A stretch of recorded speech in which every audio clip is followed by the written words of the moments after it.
आता मगाशीच मी म्हटलं परवलीचा शब्द झालेला आहे, पण हे कृत्रिम बुद्धिमत्ता AI नेमकं प्रकरण आहे काय? म्हणजे अगदी आपण सर्वसामान्य माणसाला डोळ्यासमोर जर ठेवलं का ज्याला तंत्रज्ञान कशाशी खातात हे अजिबात माहीत नाही आहे, पण त्यालाही ते समजेल अशा पद्धतीने आपल्याला नेमकं काय म्हणता येईल याविषयी? सर्वप्रथम धन्यवाद माझा सन्मान केल्याबद्दल इथं बोलून. कृत्रिम बुद्धिमत्ता हा खरंच एक परवलीचा शब्द झालेला आहे. त्याच्यामध्ये काही वेगळ्या टर्म्स आहेत. फॉर एक्झाम्पल नैसर्गिक बुद्धिमत्ता हा एक पहिला भाग झाला, दुसरा त्याचा मॅथमॅटिकल मॉडेलिंग आणि तिसरं कॉम्प्युटर प्रोग्रामिंग. नैसर्गिक बुद्धिमत्तेचा अभ्यास करून त्याचं मॅथमॅटिक्समध्ये कन्वर्जन करणे, ते व्हॅलिडेट झाल्यानंतर त्याचं कॉम्प्युटर प्रोग्राममध्ये कन्वर्जन करणे आणि कॉम्प्युटर प्रोग्राम रन केल्यानंतर तो कॉम्प्युटर प्रोग्राम हा त्या नॅचरल एंटिटीजप्रमाणे काम करू लागतो. त्याला ॲक्च्युली आर्टिफिशियल इंटेलिजन्स म्हणायचं किंवा नॅचरल इंटेलिजन्सपासून आर्टिफिशियल इंटेलिजन्स बनतं. एक एक्झाम्पल आपण घेऊया, जसं मुंग्यांचं एक्झाम्पल आहे.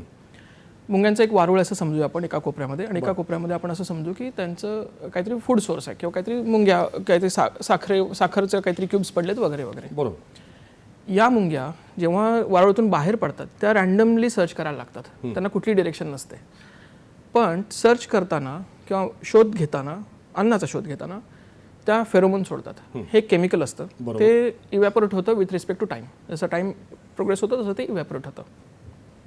जेव्हा ती पर्टिक्युलर एक मुंगी धरूया आपण, ती दुसऱ्या एखाद्या ट्रेलमध्ये येते, म्हणजे काय दुसऱ्या एखाद्या पाथला येते की जो फेरोमोनचा पाथ की जो आधीच्या मुंगी ती स्वतःच्या ट्रेलपेक्षा जास्ती डोप्ड असेल किंवा हेवी डोप्ड असेल, ती त्याला जॉईन करते. याचा अर्थ असा की ती जी ट्रेल आहे ही बेसिकली जास्ती मुंग्या फॉलो करतायत आणि ही कुठल्या तरी डेस्टिनेशनला जाते. असं करत करत ती वेगवेगळ्या ट्रेल्स फॉलो करत ती एका पर्टिक्युलर तुमच्या फूड सोर्सला पोचते.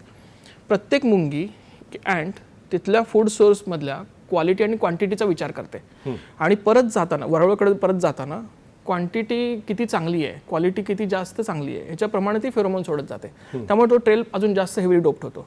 त्यामुळे बाकीच्या मुंग्या पण त्याला जाऊन जोडतात. ही एक बेसिकली ही एक सेल्फ ऑर्गनायझिंग सिस्टम बनते. सो ही एक स्वार्म इंटेलिजन्स असं म्हणतात. बरोबर. आता हा मुंग्यांचा इंटेलिजन्स झाला. ह्याचं वेगवेगळ्या सायंटिस्टनी, शास्त्रज्ञांनी याचं मॅथमॅटिकल मॉडेलिंग केलेलं आहे. या मॅथमॅटिकल मॉडेलिंगवरून परत जसं मी म्हटलं कॉम्प्युटर प्रोग्राममध्ये कन्वर्ट केलं आणि ह्याला स्वार्म इंटेलिजन्स बनवला. तो कॉम्प्युटर प्रोग्राम्सच्या जे अँट्स आहेत, एजंट्स आहेत, हे आपले वेगळे सोल्युशन्स फाइंड आउट करतात. जसं की ट्रान्सपोर्टेशनमधले प्रॉब्लेम सॉल्व्ह झाले, मॅन्युफॅक्चरिंगमधले झाले, हेल्थकेअरमध्ये झाले, असे बरेच झाले.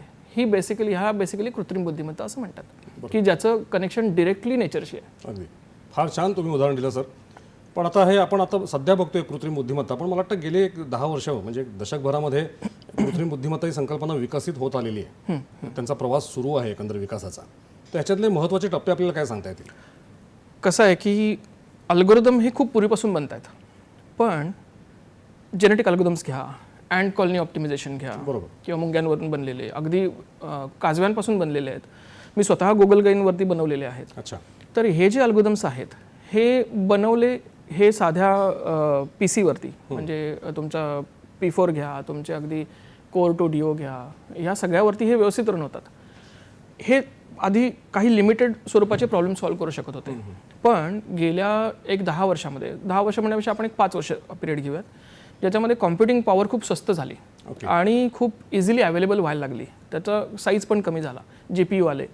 त्यावेळी काय झालं की मोठे मोठे प्रॉब्लेम्स पण सॉल्व्ह करता आले आणि आता खूप क्विकली सॉल्व्ह होतात. म्हणून असं आपल्याला दिसतं की एव्हरी मंथ, म्हणजे प्रत्येक मंथला, आठवड्याला, दिवसाला नवीन नवीन शोध लागतात. याचं रिझन हेच आहे की कॉम्प्युटिंग पॉवर चांगली झाली, अल्गोरिदम्स लोक बनवायला लागले, कॉम्प्युटिंग पॉवर स्वस्त झाली, कॉम्प्युटर स्वस्त झाले. त्यामुळे काय झालं की प्रत्येकाच्या हातात कॉम्प्युटर आला. त्यामुळं मला कुठल्या कॉम्प्युटर सेंटरमध्ये जाऊन अल्गोरिदम बनवायची गरज नाही आहे, मी बनवू शकतो.